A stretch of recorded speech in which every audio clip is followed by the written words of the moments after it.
Hola, bienvenidos, bienvenidas. Estamos en una transmisión live con la doctora Naye el día de hoy. Como les había prometido, pues en esta ocasión somos dos las que estamos en el miércoles de live. Me complace mucho, de verdad, tener como invitada a Naye. Naye García es médico especialista en urgencias.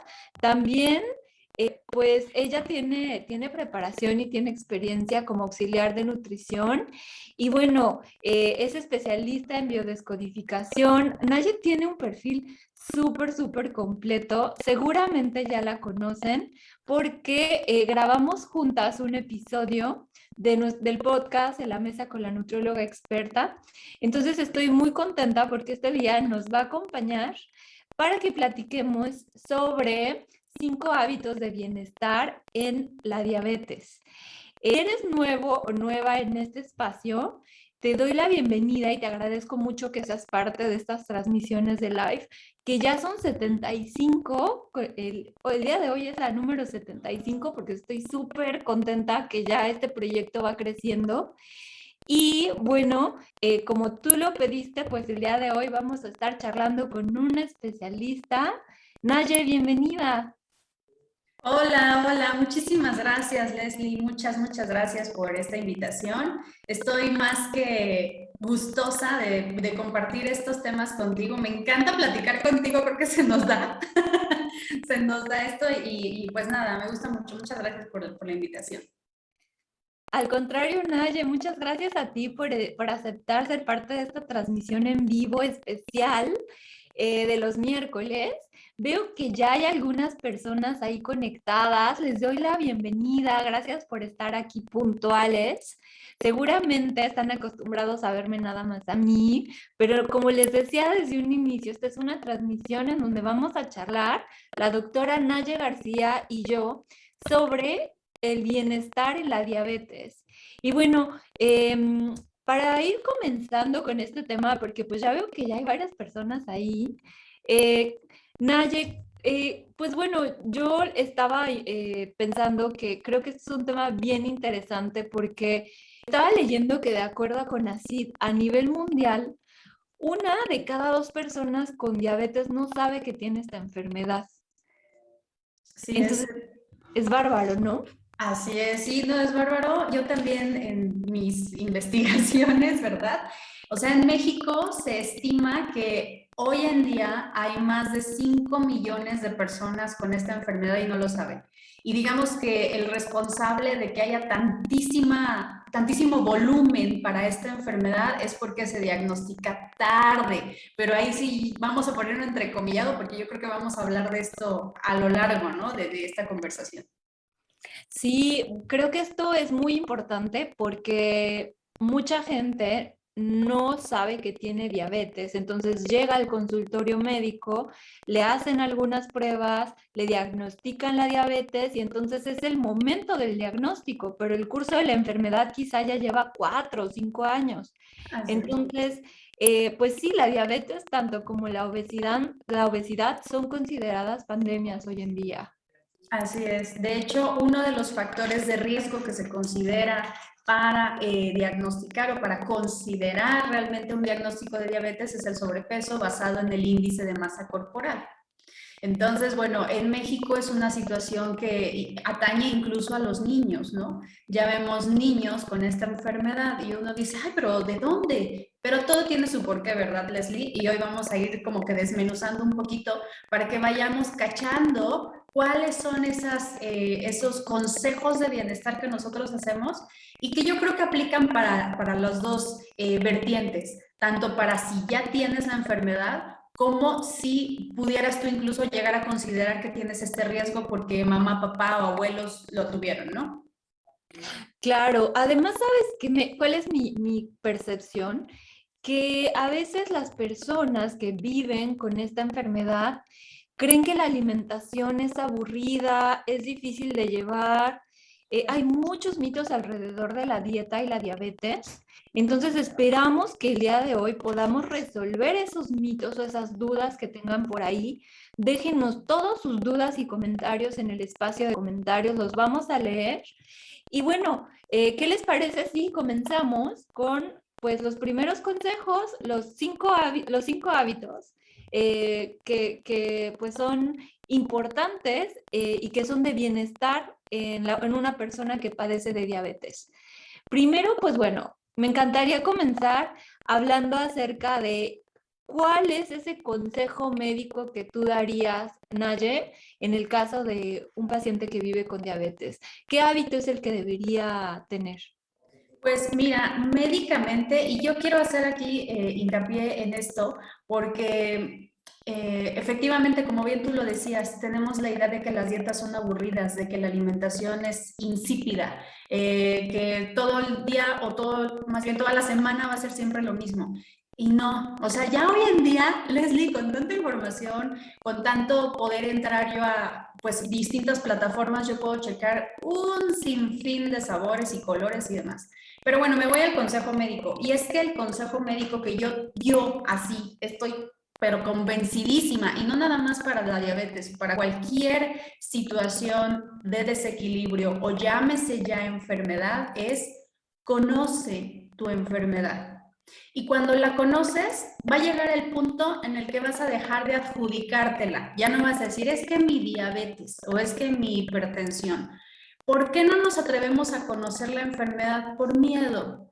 Y es el miedo el que también alimenta esta situación, porque yo me siento con miedo, me siento insegura, me siento, híjole, no, yo sola no voy a poder. Y entonces busco, ¿verdad? Sentirme apoyada, apapachada con este saborcito dulce, porque, ay, ¿a quién no se le antoja el chocolate caliente cuando está lloviendo y el pan, ¿no? Y muchos memes por allí, ay, lluvia, me dices que me coma un pan, pues me voy a comer tres, ¿no? Entonces caemos otra vez en este evadir, ¿verdad? Que yo me siento con miedo, que me siento insegura, que necesito un abrazo, ¿verdad? Y en vez de salir y a lo mejor ir y pedirlo o incluso darlo, pues me sumo más en no conocer mi enfermedad. Y es que te quiero comentar unos datos bien importantes, porque se piensa o se cree que la diabetes es únicamente una alteración en el metabolismo de la glucosa.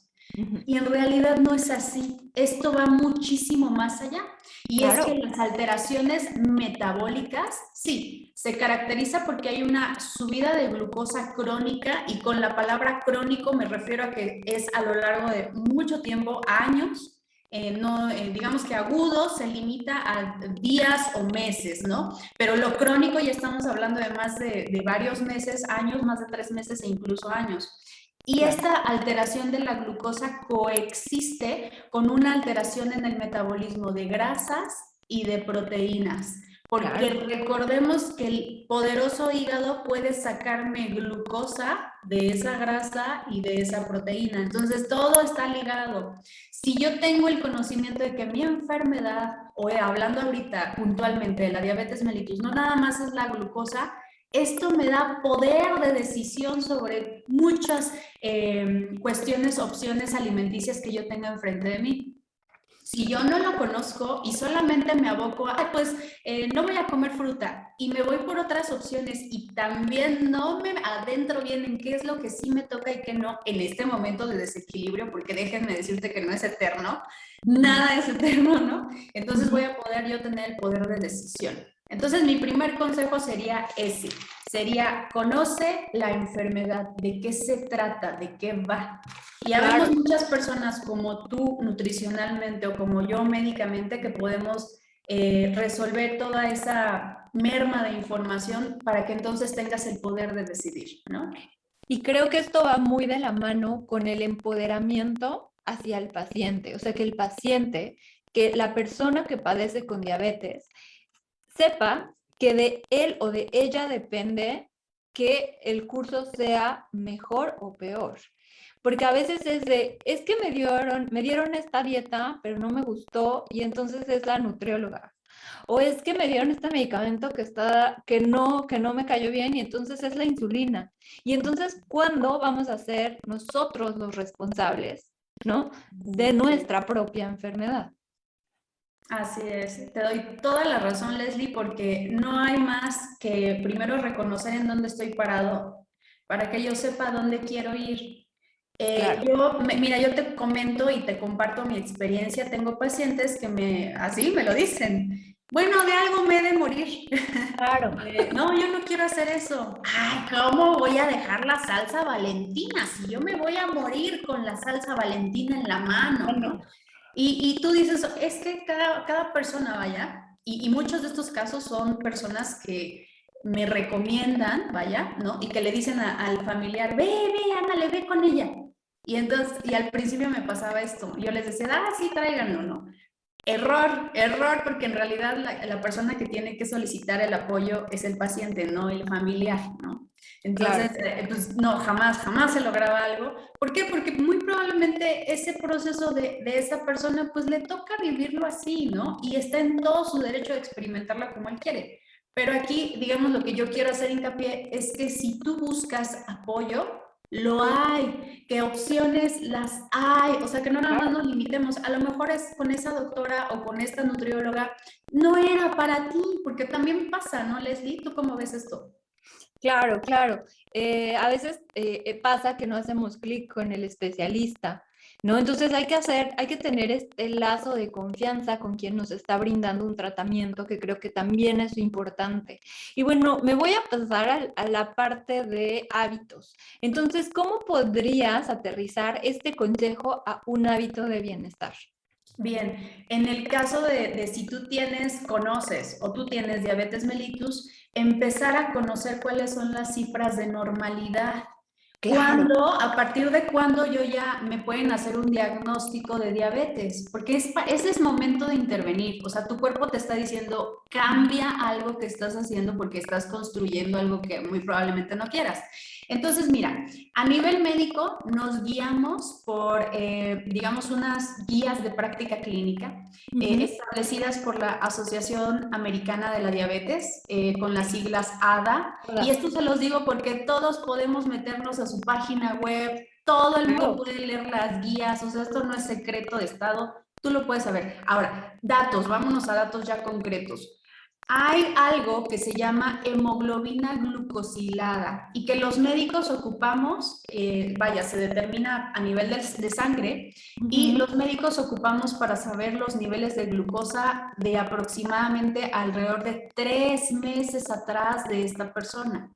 ¿Por qué? Porque luego suele suceder que mandamos una determinación de glucosa y yo te lo comparto, yo tengo pacientes que me decían, así me lo dijeron, ay, este estudio es nuevo, esto de la hemoglobina glucosilada, porque aunque yo a la noche anterior no cené nada, salí alto, ¿no? Y tú dices, bueno, pues es una forma de cachar, ¿no? ¿Qué tanto tiempo ya lleva con la hemoglobina alta? Entonces, si tienen dónde anotar, anoten, porque la hemoglobina glucosilada, lo normal, o más bien, bueno, sí, lo normal es encontrarla por debajo de 6. Cuando ya hacemos el diagnóstico de diabetes es porque está por arriba de 6.5%. Ahora, hemoglobina glucosilada. Hagan de cuenta que encontramos el azúcar dentro de las células rojas, por así decirlo, que cargan esta hemoglobina, ¿no? Que la hemoglobina es lo que le da el color rojo a la sangre. Claro, entonces, transporta el oxígeno. así es, así es. Y entonces, esta situación de la hemoglobina glucosilada hay que considerar que no aplica para todos porque se modifica. Si yo tengo anemia, ¿no? Que hay puntuales situaciones de anemia que pueden llegar a modificarla. Si yo me encuentro en el segundo, en el tercer trimestre de embarazo o ya estoy en mi posparto, también se ve afectada la hemoglobina glucosilada en dado caso de situaciones de diabetes gestacional. También si hay una deficiencia de ciertas enzimas, y voy a decir el nombre nada más por mencionarla, no lo tienes que saber tú que nos estás viendo, pero sí es algo que pues, yo te quiero aportar. Deficiencia de glucosa 6-fosfato deshidrogenasa. En los casos de síndrome de inmunodeficiencia adquirida, VIH, por ejemplo, también se modifica. Si la persona tiene insuficiencia renal crónica y está en hemodiálisis, también se modifica porque pues hay cierta situación de anemia y producción baja de eritropoyetina y demás. Si te están poniendo una terapia con eritropoyetina por la situación que sea, también va a afectar este valor. Este es el primero. El segundo que yo te sugiero que conozcas es cuánto manejas de glucosa en ayunas. Te levantas en la mañana, no has desayunado Tomas la nada. glucosa con el glucómetro, ahí está. Así es. Y tienes por arriba de 126 miligramos, entonces considera, todavía no hacemos el diagnóstico, consideras que ya tienes una alteración en el metabolismo de tu glucosa y que pudiera ser la antesala de una diabetes. Okay. Hacemos el diagnóstico si cualquiera de estas dos salen repetidamente en 2 ocasiones por arriba de estos valores, ya sea más de 6.5% o por arriba de 120. Y es más, digamos, hospitalaria, se hace le das a los pacientes 75 gramos de glucosa, es una solución extremadamente dulce, ¿verdad? Esperas 2 horas, tomas la glucosa y si sale por arriba de 200 miligramos, también es para hacer el diagnóstico. Pero esto ya es en cuestiones más puntuales. Por ahí se congeló tu video, pero te escuchamos muy bien, Naye. Ahí está. Ay, ¿sí me oyen? Ya regresaste. Me quedé así. Eso pasa, claro, y es muy importante también que esta información esté abierta al público y que no sea algo como un secreto, como la ciencia oculta de la bioquímica. O sea, en realidad aquí lo importante a retener es, hay que diferenciar que una hemoglobina glucosilada es diferente a tomarse una muestra de glucosa en sangre. Así es. Entonces, la muestra de glucosa que viene en una química sanguínea normal, esa glucosa no nos va a decir mucho a menos de que esté arriba de ciertos parámetros. Y en este caso, nuestro médico tratante nos va a decir, aquí hay una resistencia a la insulina o hay que hacernos una hemoglobina glucosilada. Entonces, creo que este es como que las fases por las que vas a ir pasando. Pero sí es importante que si tienes antecedentes de diabetes, pues consideres que hay un foco rojo si está teniendo las glucosas elevadas y más en ayuno. ¿No? Así es. Ok, entonces que exista el hábito sería que exista esta cultura de hacernos también estudios de sangre al menos una vez al año para estar al pendiente de estos parámetros, ¿no, Naye? Estoy totalmente de acuerdo. Mira, yo como he empezado, pues yo digo recientemente, ya llevo un año, pero para mí es muy, muy reciente. Yo he empezado a combinar terapias holísticas con mi misma profesión médica. Entonces, sí me he encontrado con pacientes que me dicen, bueno, pero pues si tengo yo mi mente tranquila, si yo mis emociones están bien, pues no tengo por qué preocuparme. Sí, yo les digo sí, pero finalmente vives aquí en este mundo, digamos, físico, tienes un cuerpo que obedece una bioquímica y por lo tanto, pues también merece sus cuidados. Y dentro de sus cuidados está hoy me toca, a ver, voy a hacer este chequeo, voy a checar esto, bla, bla, bla. Y no porque estés buscando algo, sino porque yo si estoy muy seguro de que estoy súper bien, bueno, lo hago, lo tomo y aquí está, ¿no? Digamos que es parte, ¿no? Es parte de una decisión personal, pero no podemos excluirlo como una recomendación general. Yo sí lo recomiendo, yo lo hago, vaya, y entonces es algo que pues sí no podemos descartar, vaya. Ok, me parece perfecto. Bueno, creo que el segundo consejo que se va a transformar en hábito tiene que ver mucho con la nutrición.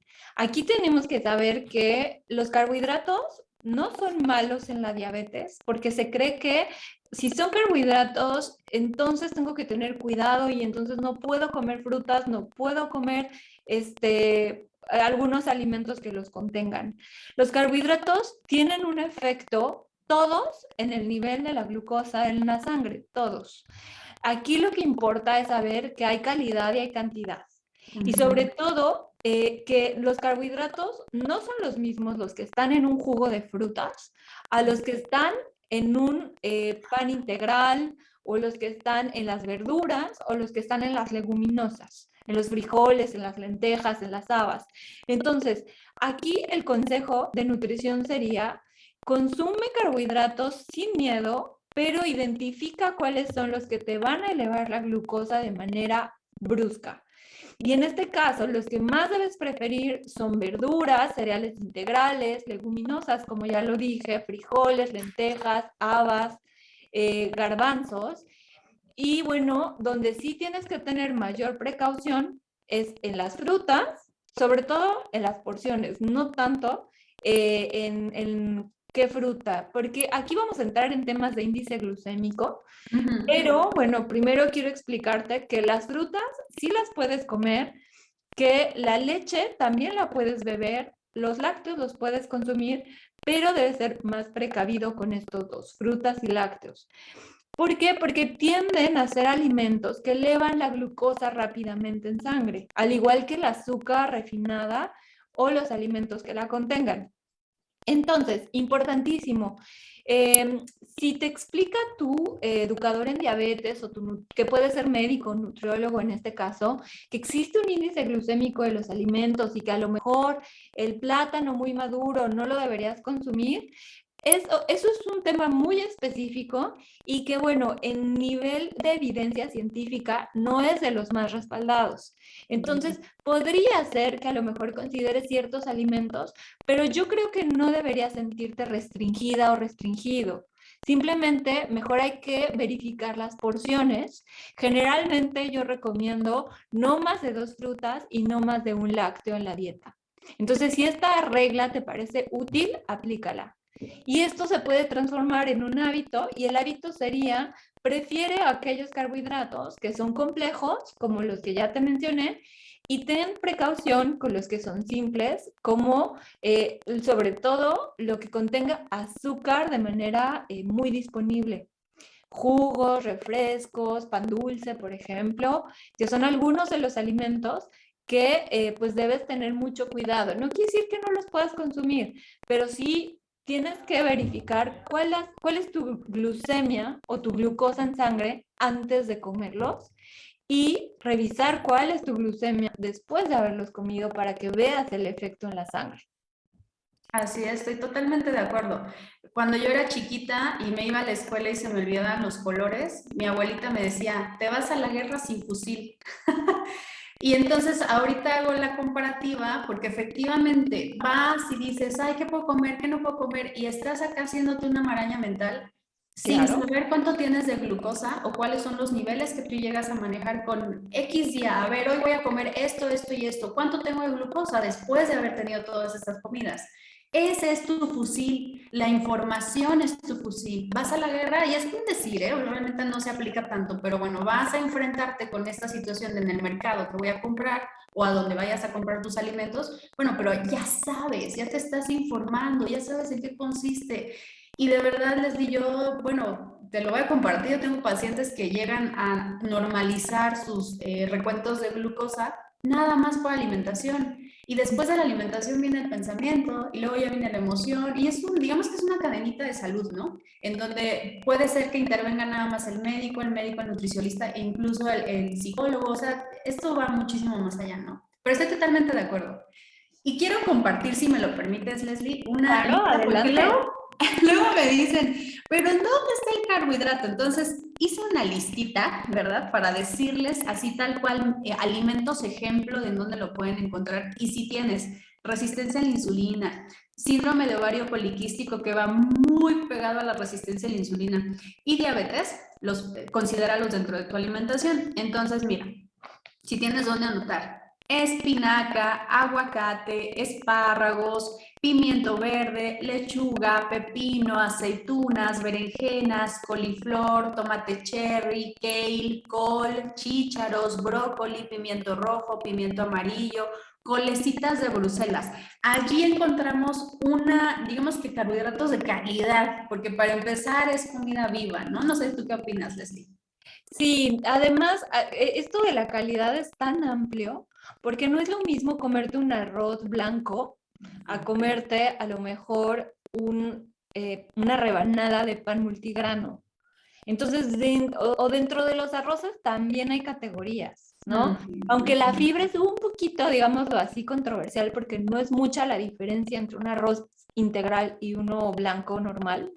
Pero bueno, o sea, podemos hablar de calidad. No necesitas comprar todo integral, no necesitas comprar Colgate si no la tienes a tu disposición, si a lo mejor es muy cara para ti. Pero esta lista que te está dando Naye, pues puede servirte, puedes a lo mejor tener algunos de estos alimentos y considerarlos en tu dieta. Así es, así es. Y hablando de esto de nutrición, Naye, hablemos más sobre consejos de preparación y cómo los podemos llevar a un hábito de salud. Sí, me Cuéntanos parece tu genial. consejo. Bien, a ver, preparación, anoten. Yo les quiero compartir una ensalada. Esta es una ensalada de calabacita. Y pues la calabacita es deliciosa, ¿no? Entonces, bien, ¿qué vas a hacer? La calabacita larga, la vas a cortar, ya sea que la cortes con cuchillo o con una mandolina, pero que sea muy cuidadoso, por favor, para que no vaya a haber problemas. Y la cortas a lo largo. Cortas tus láminas, que no sean ni tan delgadas, pero tampoco tan gruesotas, porque las vamos a poner a la plancha en una parrilla, ¿sale? Yo, ¿qué te aconsejo? Yo de la grasa saludable que ocupo, Leslie, digamos, dentro de mis grasas para exponer al calor, es la mantequilla clarificada o ghee y el aceite de coco. Entonces, yo sugiero que pongas, bueno, previamente un poquito de grasa, porque, bueno, la grasa es totalmente, ¿cómo se puede decir?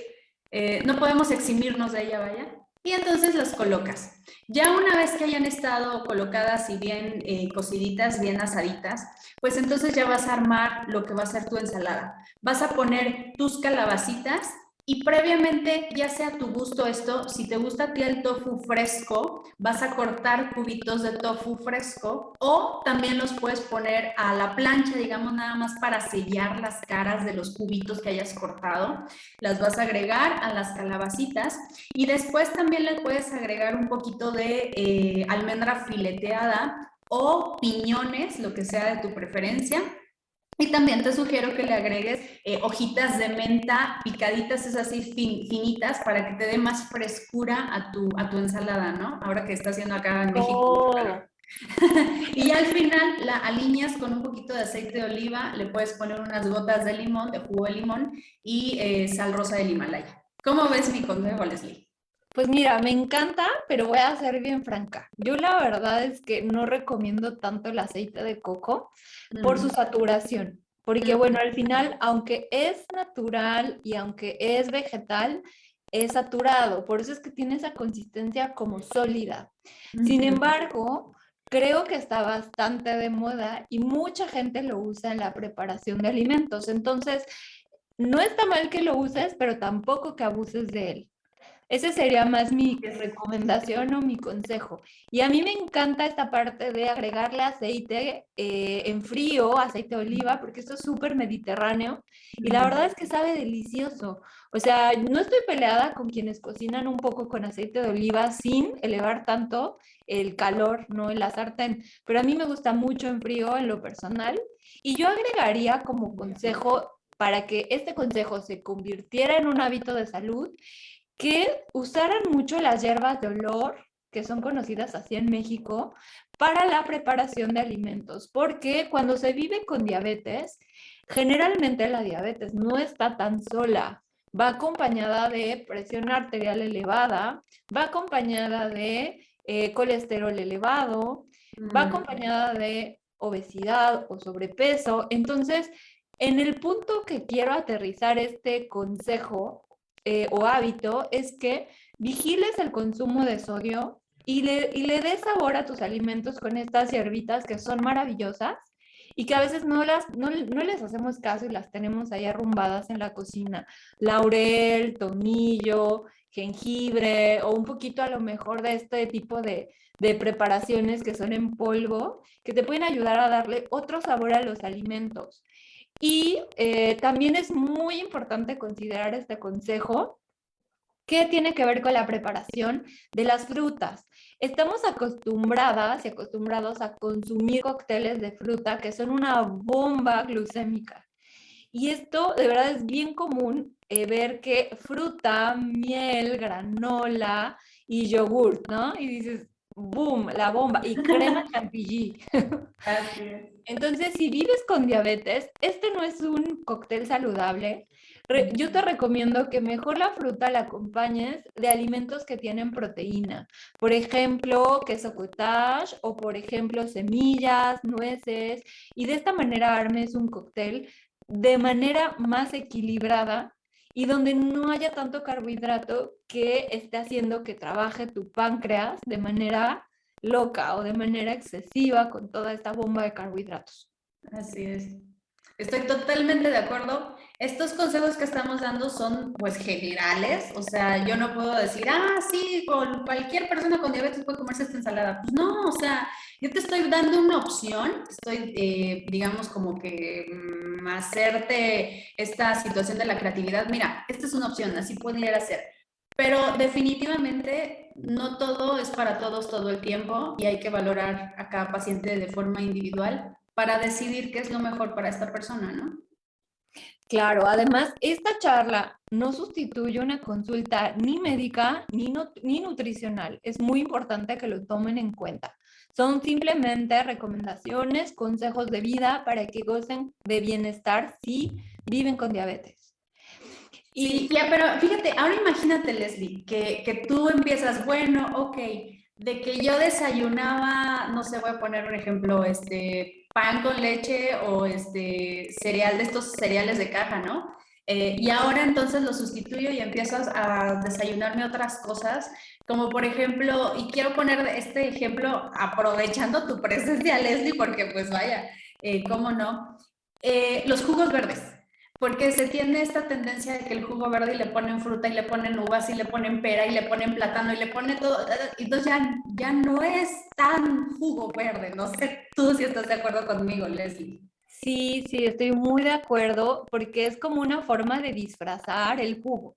O sea, es más naranja, es más manzana, es más fruta que verde. O sea, y le ponen una hoja de lechuga. O sea, no es así. No se dejen llevar con esta tendencia de los jugos, porque los jugos al final van a tener esta capacidad de elevar más rápido la glucosa en sangre. Entonces, si van a preparar un jugo, yo creo que en su mayoría debería ser verdura que fruta. Y si lo van a consumir, que no sea de a diario. O sea, ese sería mi consejo. Y además, que si pueden, le dejen la fibra. No lo cuelen. O sea, que sea en una procesadora para que puedan también aprovechar la fibra de este licuado que van a hacer. Y sí, o sea, que no se dejen llevar con estos como retos de detox o retos como de pérdida de peso, que es solamente con jugos, porque esto puede hacer que se complique tu situación en lugar de que te ayude. De hecho, fíjate que yo veo la enfermedad como esta oportunidad. Es una oportunidad de que tú te des cuenta que te has ido tanto por lo práctico, lo fácil y lo rápido, que ya se está generando esto en ti. Entonces, muchas veces buscamos los jugos, ¿no? Porque lo echas a la licuadora, en 2 minutos, listo, te lo tomas y ya desayunaste en 5. Y bueno, no estoy diciendo que nunca lo hagas, porque, o sea, la vida es impredecible, pero también fíjate en tus tendencias, ¿no? Y yo creo que es parte de los siguientes consejos que les podemos dar, ¿no? ¿Cómo ves tú, Leslie? Sí, sí, en definitiva, o sea, cada persona es diferente, ¿no? Y sobre todo, también hay que realmente hacer conciencia de que hay que cambiar también nuestra manera de vivir. Y aquí va la parte de estilo de vida. La verdad es que el cambiar de hábitos te puede ayudar a que comiences a vivir con la diabetes de manera mucho más armónica. Por ejemplo, en estilo de vida, mi consejo sería que si tú eres de los que no puede comer en casa o por alguna cuestión viajas mucho y tienes que comer fuera de casa, sí o sí considera menús especiales. O sea, busca que haya una opción que vaya contigo. porque a veces las porciones son enormes o las opciones que tienen no son las adecuadas para ti. Entonces pregunta sobre aquellos menús que tengan con estas condiciones como, pues, como más específicas, o busca restaurantes que te brinden opciones mucho más equilibradas y saludables. Yo creo que también están más tips que puedes aplicar si comes en restaurantes. Pues evita la canasta de pan al centro. También puedes como compartir la porción si esta es muy grande. Pregunta sobre a lo mejor la preparación de los alimentos, infórmate. Tú como cliente estás en todo tu derecho de saber qué contiene lo que vas a comer, entonces pregunta. No puedes ir a un restaurante y decir, me lo comí porque era lo que había, y sin Ajá. saber qué había ahí. O sea, yo sí les digo, pregunta, ¿no? Como cuando vas al médico y ibas por, no sé, algún dolor de garganta o lo que fuera, ¿no? Y luego vienen conmigo y me dicen, ah, fui al médico, pasó esto, así, así. Y me puso una inyección. Ah, muy bien, ¿qué te puso? No sé. Ay, no sé. Ay, yo digo, no, pregunta, ¿no? Siempre igual, lo mismo para los alimentos. Pregunta, oye, ¿cómo fue? ¿Cómo lo hicieron? Oye, ¿usaste aceite de oliva? ¿Este qué es? Ah, sí, es aceite de oliva. O sea, yo lo hago, Leslie. Yo lo hago. Y sí luego me toca a mis pacientes que me dicen, ay, ¿cómo voy a estar preguntando? Pero en cuestión de tu salud, Leslie, yo creo que es lo menos que nos toca hacer, ¿no? Y aparte, qué bonito estar buscando y estar planeando, ay, pues, ¿a dónde voy a salir?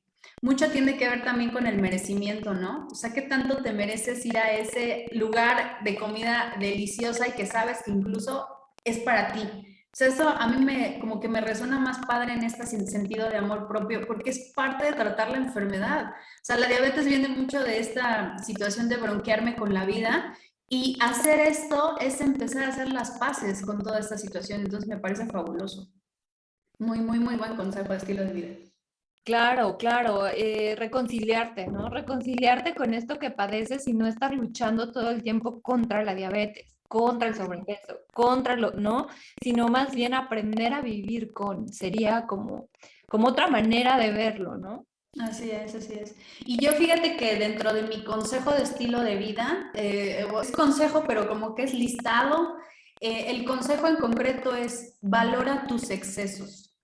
Y el listado en donde yo te sugiero que valores tus excesos, perdón, es: número 1, duermes después de comer. Número 2, tienes apetito por lo dulce. Número 3, suprimes tus urgencias naturales, que luego, digamos, vaya, mucha gente no pasa, salgo y quiero ir al baño, pues me aguanto. Y llego a la casa de fulanito, me aguanto. ¿Cómo voy a ir? Ay, no, me aguanto, me aguanto, me aguanto. Y entre el me aguanto, todas esas urgencias naturales que tiene el cuerpo, por alguna razón poderosa, o bueno, tiene muchas, pero una razón poderosa es porque ya está listo para sacarlo, ya está listo para soltarlo. Y si no lo sueltas, es como quedarte con la basura dentro de tu casa, ¿no? Por así decirlo. Sí, y el otro, digamos, dentro de la lista también está tener una postura adecuada a tu cuerpo, porque luego solemos comer y estamos así, ¿no? Y estamos presionando el hígado, estamos presionando el estómago, estamos presionando el vaso, que son tan fundamentales para toda esta situación de la digestión de los carbohidratos, ¿no? Y el otro sería, evalúa cuáles son tus hábitos excesivos en la vida, como el exceso incluso de comidas pesadas y dulces. Bien lo decías tú, ¿no? Las porciones. Las porciones, aprender mucho, aquí hay que aprender mucho. Y bueno, el siguiente hábito consejo que va relacionado al ejercicio y que también queremos hablar de esta parte que se relaciona mucho al estilo de vida, este es el quinto hábito de lo que hemos hablado en esta charla, es los efectos positivos, ¿no? Date cuenta del efecto positivo que tiene el hacer ejercicio en tu glucosa. O sea, si vas a hacer ejercicio, mide la glucosa antes, mide la glucosa después y date cuenta del efecto. Se dice que tiene un efecto de mantener tu glucosa en un muy buen nivel hasta de un día. Entonces el ejercicio es fabuloso. Recomendable hacer caminatas, practicar yoga, baile. Creo que estos son ejercicios muy fáciles de hacer y muy fáciles de pues, practicar, ¿no? O sea, no es como que tengas que comprar muchas cosas y tenerlas en tu casa y tener tu gimnasio, no, son ejercicios muy simples. Tenemos más de 300 articulaciones en el cuerpo y como para que no nos movamos, mejor hay que empezar a cambiar un poquito esas creencias. Sí, sí nos toca sacudirnos la apatía, sí nos toca levantarnos. Ahorita en otoño, por ejemplo, Leslie, es cuando más cuesta trabajo luego, digamos, agarrarte una disciplina, ¿no? Pero vencerlo, ¿sabes qué? Es mi reto del día de hoy. O sea, yo dije ayer que lo iba a hacer, pues órale. Y aunque sea, empieza chiquito, empieza poquito, empieza con lo que tengas, pero empieza. Porque cuando lo hayas terminado, esa sesión de 5 minutos, 10 minutos, 20, lo que te haya tomado, te vas a sentir con una satisfacción inmensa. Y sin mencionar, claro, Leslie, ¿no? Que el efecto, digamos que no podemos hablar nada más de glucosa sin hablar de la insulina, ¿no? Por así decirlo. Entonces, el efecto tan poderoso también que tiene en casos de resistencia a la insulina cuando disminuye el nivel de la insulina dentro de la sangre, eso es impresionantemente poderoso porque además es una vía gozosa, ¿no? No es un medicamento, no tienes que estar inyectando, etcétera, sino es una vía gozosa para mantener en buenos niveles tanto la glucosa como tu insulina. ¿Qué opinas, Leslie? Sí, sí, sí, sin duda estoy de acuerdo. Si no haces ejercicio, es tu momento. Te recomiendo mucho que hagas algo que te guste y que disfrutes. O sea, en el camino al bienestar no tienes que pasártela sufriendo y pasando, o sea, así de hoy el sacrificio, el ejercicio, no. O sea, busca la actividad que vaya contigo y que vaya con tus posibilidades de tiempo, de espacio, y va a ser mucho más fácil adquirirlo. Creo que con esto ya abarcamos los 5 hábitos que queríamos charlar con ustedes. Y bueno, me encantaría también resolver algunas dudas. Entonces, Nayet, no sé si por ahí tú anotaste alguna pregunta de las que nos hicieron en Instagram. Sí, sí, a mí me preguntaron en particular que, bueno, fue una como pregunta larguita, entonces te la voy a desglosar. Querían saber que, bueno, había una persona que había obtenido 239 de glucosa después de haber pasado una mala noche que no podía dormir, había ido a orinar varias veces, se fue al hospital directamente porque se sentía mal, estaba mareada y llegando le tomaron la glucosa y le encontraron este valor. Entonces la pregunta es, en esos casos, ¿qué se puede hacer? ¿En urgencias resuelven? ¿En urgencias dan tratamiento? Porque me dicen, le dejaron tratamiento, pero después de eso no sabíamos si era meritorio darle seguimiento porque ya no volvió a sentirse mal esta persona. Entonces, te quiero compartir, aquí en dados casos de urgencias, cuando llega un paciente a un servicio de urgencias y le tomamos la glucosa, la glucometría capilar, que es el piquetito que te dan en el dedo, y nosotros encontramos por arriba de 200 miligramos, es necesario que esa persona se quede hospitalizada para regular sus niveles. Si la persona tiene por arriba de 250 miligramos, tiene un altísimo riesgo de tener una de las complicaciones agudas de la diabetes mellitus que puede llegar a ser mortal, que se llama cetoacidosis diabética y que el tratamiento es hospitalario sí o sí. Si tú tienes un familiar que va al hospital por alguna molestia, porque déjame decirte, Leslie, que la molestia más frecuente es dolor abdominal. Entonces van por dolor abdominal y a lo mejor náuseas, a lo mejor han vomitado, pero también tienen mucha sed. Y entonces llegan al hospital, le toman la glucosa, tiene 250, eso es cetoacidosis diabética hasta no demostrar lo contrario. Claro, se tiene que corroborar con otros estudios, estudio de la orina y demás, gasometrías arteriales y demás. Si esta paciente que me decían que tenía 230 de glucosa le regularon, digamos, el nivel, se sintió mejor, se fue a casa, ¿da seguimiento sí o no? Mi sugerencia es que sí. Y el primer seguimiento sería a través de la alimentación, porque de algún lado llegó esa glucosa y de algún lado llegó ese exceso. Y también el seguimiento es médico porque hay que ver qué está pasando con el páncreas. ¿Por qué se me desfasó? ¿Por qué se fue? ¿Por qué no hubo suficiente insulina para internalizar la glucosa? O cualquiera de las otras alteraciones, porque hay varias situaciones a evaluar. Esa fue la pregunta que me hicieron a mí y bueno, aquí está la respuesta. Y bueno, oye, además se lo preguntaron a un médico urgenciólogo. O sea que así, le dieron así al clavo. Y, Sí. bueno, una de las preguntas que me hicieron a mí es si es posible consumir azúcar en menor cantidad. Y yo creo que aquí está un poquito la explicación a lo que hablaba sobre los carbohidratos. De ser posible, es posible, pero aquí lo que importa es la cantidad y cómo tienes tu glucosa antes de consumirla. Eso es muy importante. Entonces, muchos de los pacientes que viven con diabetes se apoyan de los edulcorantes o sobrecitos de sustitutos de azúcar para cuando tienen estos antojos. Pero sí es muy cierto que cuando los consumes te dejan un resabio amargo algunos otros no saben tan bien y no saben igual que el azúcar. Entonces, yo te diría en este caso, Itzel, que fue la persona que me hizo esa preguntita, es que seas muy cautelosa con la cantidad de azúcar que está entrando a tu cuerpo. O sea, que si poquita, porque si tú me dices poca en menor cantidad, yo no sé cuánto es poca para ti.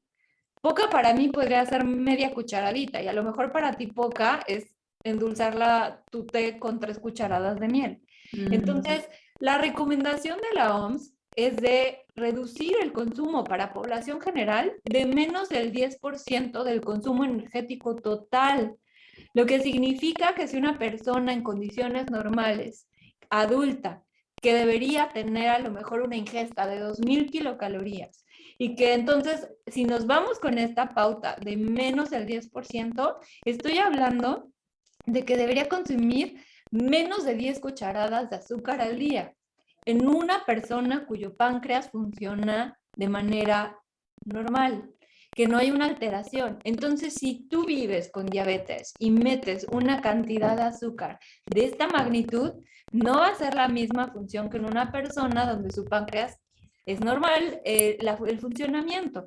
Yo te recomiendo que si este azúcar extra que tú consideras, aunque sea poquita, va implícita en algunos alimentos, por ejemplo, te comiste la mitad de un pan dulce, vale, ahí está tu azúcar, pero ya no agregues más a lo que ya contiene azúcar.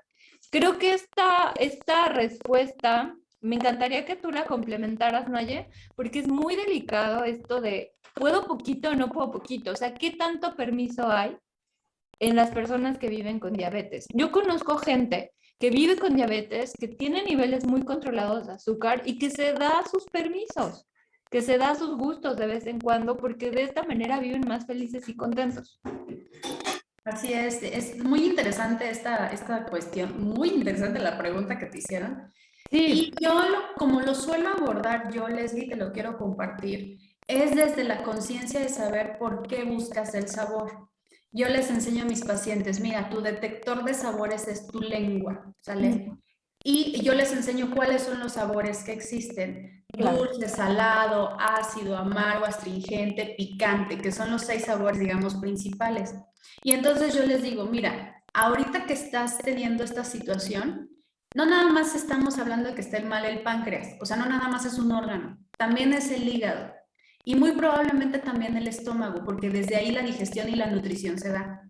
Entonces, yo digamos que les cambio un poquito la perspectiva y les digo, el sabor dulce está ligado inconscientemente, porque bueno, ya hemos platicado que yo veo todo esto desde acá, ¿no? Y les digo, el sabor dulce está ligado inconscientemente al amor. ¿Por qué buscas el sabor dulce?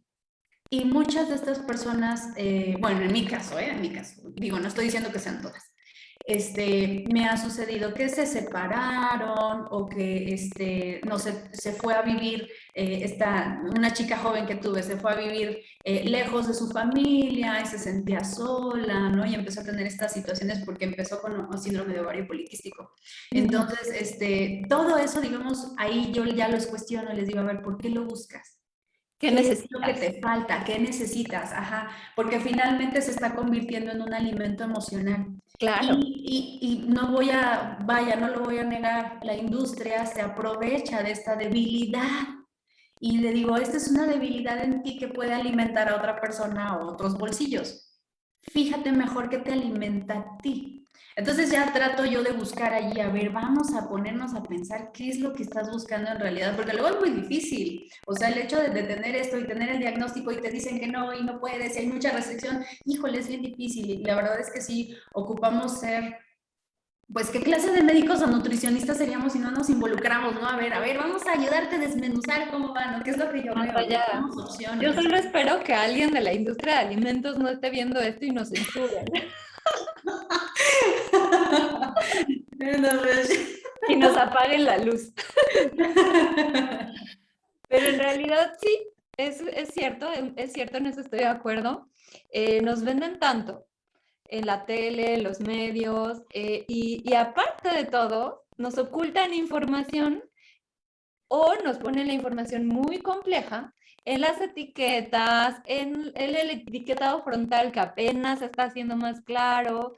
Entonces tenemos que tener la información necesaria para poder, la información es poder, para que entonces logremos cambios, seamos personas que tengamos todo este tipo de herramientas para decir, esto que me voy a comer sí, pues es un producto de calidad y no es porque solo me lo están anunciando en la tele, ¿no?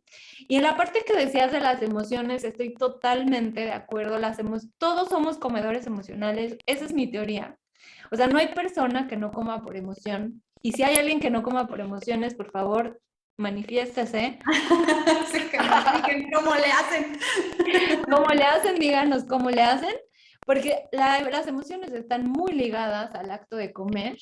Entonces es bien interesante también este tema, que bueno, no vamos a hablar de él, ojalá que podamos hacer un live, un podcast acerca de esto, pero sí es importante identificar cuál es la razón por la cual estás consumiendo más azúcar y entonces en base a eso yo te diría, pues sé bastante cuidadosa o cuidadoso en lo que estás considerando como un poquito de azúcar. Así es, así es. Esperamos que esta respuesta sea clara, Itzel. Y sabes que, Naya, estoy bien contenta porque veo que hay mucha gente que permanece conectada. Esto me hace pensar que pues están muy interesados en esta charla. Y pues bueno, para cerrar, a mí me encantaría pues mandarles saludos a todos los que están conectados aquí. Ana, Patti, Miriam, muchas gracias por estar aquí presentes. Veo que no hay preguntas especiales sobre lo que estamos platicando. En todo caso, si tienen dudas, escríbanlas y con mucho gusto les vamos a dar respuesta después. Si esta información les resulta interesante, por favor compártanla con alguien más. Hagan que esta información llegue a más personas que viven con diabetes, un familiar, un amigo, o si tú vives con diabetes, esperamos que esta información te sea de utilidad y de valor, porque así vas a lograr que nuestras misiones elevadas se cumplan. Nosotras buscamos que la gente goce de salud y de bienestar. Creo que en eso estás de acuerdo conmigo, Naye. Totalmente. Y Naye, pues quienes no conocen a la doctora Naye García, síganla en sus redes sociales. Naye, ¿cómo te podemos encontrar, por favor? Ay, muchas gracias, Leslie. Pues en mis redes sociales, que son Facebook e Instagram, estoy como doctora Naye García, así me encuentran. Me pueden escribir, me pueden mandar mensaje. Yo casi siempre estoy resolviendo dudas. Ya si vemos que hay algo un poquito más especializado, si soy honesta, o sea, de nada sirve, ¿no? Sabes que tu caso es así, así, así, y se los pongo, ¿no? Como tal. Gracias por estar, por ser y estar, y compártanla por si algo de esto que dijimos, pues efectivamente sirve, ¿no, Leslie? Claro, y de verdad es que vamos a hacer este tipo de colaboraciones con otros especialistas. La verdad es que esta no es la primera vez que la doctora Naye y yo platicamos juntas. Si quieren escuchar más de nuestra conversación, estamos en un podcast de En la Mesa con la Nutrióloga Experta. Ahí yo soy host. Y Naye participó en uno de los episodios, me parece que es el 50 o por ahí. Búsquenlo, hablamos sobre la biodescodificación y también hicimos un Instagram Live que también lo pueden encontrar en mi perfil en Instagram de Nutrióloga Experta. Ahí hablamos sobre la nutrición a base de plantas. Y bueno, Naye, te agradezco infinitamente esta participación. Estoy bien contenta. Un placer hablar contigo como siempre. Y pues bueno, ¿hay algo más que quieras agregar antes de despedirnos? Gracias. Coman sin culpa, pero coman con conocimiento, porque de verdad que es delicioso, es la experiencia más deliciosa que podemos tener. Muchísimas gracias, Leslie. Pues nos vemos, Naye, y bueno, les agradezco mucho que se hayan conectado. Nos vemos. Nos vemos, bye.